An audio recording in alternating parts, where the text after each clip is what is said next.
अब सारी कंफ्यूजन दूर हुई। बूस्टर शॉट्स लगेंगे या नहीं लगेंगे, इसकी जानकारी हमें एम्स के पूर्व निदेशक डॉक्टर MC मिश्रा ने दी। आइए सुनते हैं।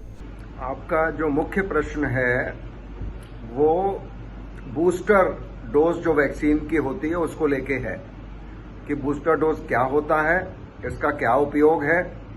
तो देखिए, आप अगर वैक्सीनेशन की हिस्टोरिकली देखें, इतिहास देखें इसका, तो टिटनेस की वैक्सीन लगती है, आपने भी लगवाई होगी, सबने लगवाई होगी, लगवाते हैं सब लोग। वो डे 0 पे एक टीका लगता है, 6 हफ्ते बाद दूसरा लगता है और 6 महीने बाद तीसरा लगता है। तब लाइफ लॉन्ग हमको 10 साल के लिए रोग प्रतिरोधक क्षमता बन जाती है टिटनेस के अगेंस्ट। और इसी प्रकार से हेपेटाइटिस बी का अगर टीका लगता है वो भी इसी प्रकार से लगता है। तो जब पहला टीका लगता है तो उससे शरीर में जब ये हमारे प्रतिरोधक क्षमता बनती है तो पूरी तौर से नहीं बनती है, और उसको और स्टिमुलस करने के लिए, उसको और उत्तेजित करने के लिए प्रतिरोधक क्षमता को टीके और लगाने पड़ते हैं। तो कोविड के भी बारे में यही बात है कि आपको एक टीका लगा डे 0 पे, दूसरा लगा 4 हफ्ते बाद। अब ये प्रश्न आता है कि इनमें हम इसको बूस्टर मानेंगे या ये कहेंगे कि हमको फिर से वैक्सीनेशन कराना है कोविड के लिए, प्रतिरोधक क्षमता को टीके और लगाने पड़ते हैं। तो कोविड के भी बारे में यही बात है कि आपको एक टीका लगा डे 0 पे, दूसरा लगा 4 हफ्ते बाद। अब ये प्रश्न आता है कि इनमें हम इसको बूस्टर मानेंगे या ये कहेंगे कि हमको फिर से वैक्सीनेशन कराना है कोविड के खिलाफ, कोविड के अगेंस्ट। अब जैसे अगर आप देखिए, इन्फ्लुएंजा का जो टीका होता है भारत में इतना प्रचलित नहीं है, ये USA में और देशों में प्रचलित है और भारत में भी अब लोग लगवाने लगे हैं। लेकिन उसका टीका प्रतिवर्ष लगता है, हर वर्ष लगता है, क्योंकि वो 1 साल तक उसका जो प्रतिरोधक क्षमता बनती है संभवतः वो 1 वर्ष तक रहती है। उसके बाद वो जो एंटीबॉडीज या जो भी डिफेंस शरीर का बनता है वो धीरे धीरे कमजोर पड़ने लगता है। तो बूस्टर डोज लगाने से वो जो कमजोर पड़ता हुआ प्रोटेक्शन है, प्रतिरोधक क्षमता है, उसमें उछाल आ जाता है और आपकी फिर से प्रतिरोधक क्षमता पूर्ण रूप से बन जाती है। ये बूस्टर डोज का उपयोग ये होता है। और इसमें अभी अगर हम कहें, आप कह रहे हैं आधार पूनावाला जी ने कहा है कि बूस्टर डोज अनिवार्य है, तो मैं ये बात से सहमत नहीं हूं। इसलिए सहमत नहीं हूं कि पहले तो अभी हमारे देश की अगर बात करें और दुनिया की भी बात कर लें आप, तो अभी अधिकतर देशों में तो वैक्सीन उपलब्ध ही नहीं है।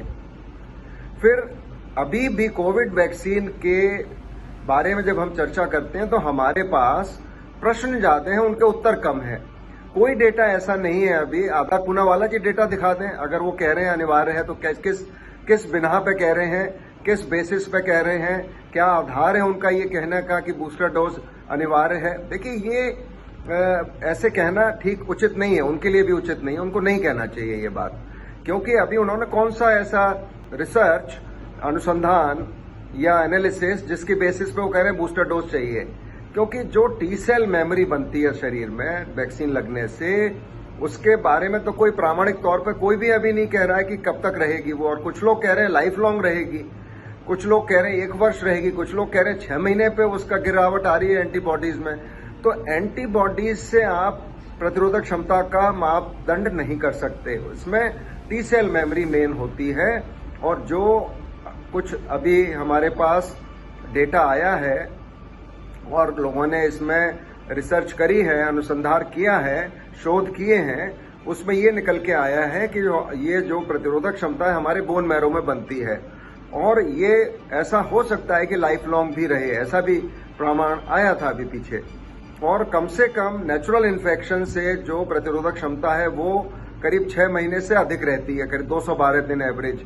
8 महीने भी रह सकती है, उससे कम भी रह सकती है। तो वैक्सीन से तो उससे अधिक होनी चाहिए। लेकिन मैं फिर दोहराऊंगा कि अभी वैक्सीन के बारे में, ठीक है, लोगों को ऐसा नहीं देना पड़ रहा, वो एक अलग बात है। लेकिन कोई तो पैसा दे रहा है, जो टैक्स पेयर है उसकी जेब से जा रहा है ये पैसा, करोड़ों हजारों करोड़ रुपए जो वैक्सीन के लिए जा रहे हैं। तो इसलिए मेरा मानना यह है कि चाहे भारत के परिवेश में हम बात करें, चाहे हम और दुनिया के देशों के बारे में बात करें, बूस्टर डोज की बात अभी उस तरह से ही है जैसे हम कई बार अंग्रेजी में कहावत कहते हैं कि putting horse before the cart, कि अभी तो आपने दो डोज ही सबको नहीं लगी हैं, एक डोज ही नहीं मिली है सबको जिनको लगनी चाहिए, तो बूस्टर डोज की बात तो फिजूल बात हो गई एकदम से। और इसलिए इस प्रश्न का उत्तर हमको अगले वर्ष के शुरू में मिलेगा और तब तय होगा कि जिन लोगों ने मान ली जनवरी में इस वर्ष लगवाई है, क्या उनको दोबारा लगवानी चाहिए या नहीं लगवानी चाहिए। हाँ, अगर आपने कोई शोध करना है इस पे, तो आप 6 महीने पे, 8 महीने पे, 10 महीने पे, 12 महीने पे बूस्टर डोज लगाना शुरू कर दीजिए, हेल्थ केयर वर्कर्स को ही लगा लीजिए, और उससे जो आंकड़े उत्पन्न होंगे वो ये दर्शाएंगे कि जिनको बूस्टर लगी उनमें से कितनों को हुआ संक्रमण और जिनको नहीं लगी उनमें से कितनों को हुआ। तो ये शोध का विषय है, इस प्रश्न का उत्तर अभी नहीं है किसी के पास, और मैं समझता हूं मिस्टर आधार पूना वालों को भी बहुत जिम्मेदारी से ये बात कहनी चाहिए। ये गैर जिम्मेदाराना बयान है उनका कि बूस्टर डोज अनिवार्य है। धन्यवाद। जैसा कि आपने सुना, अब आपको समझ आ गया होगा कि बूस्टर शॉट्स क्या हैं, किसे लगेंगे, किसे नहीं लगेंगे।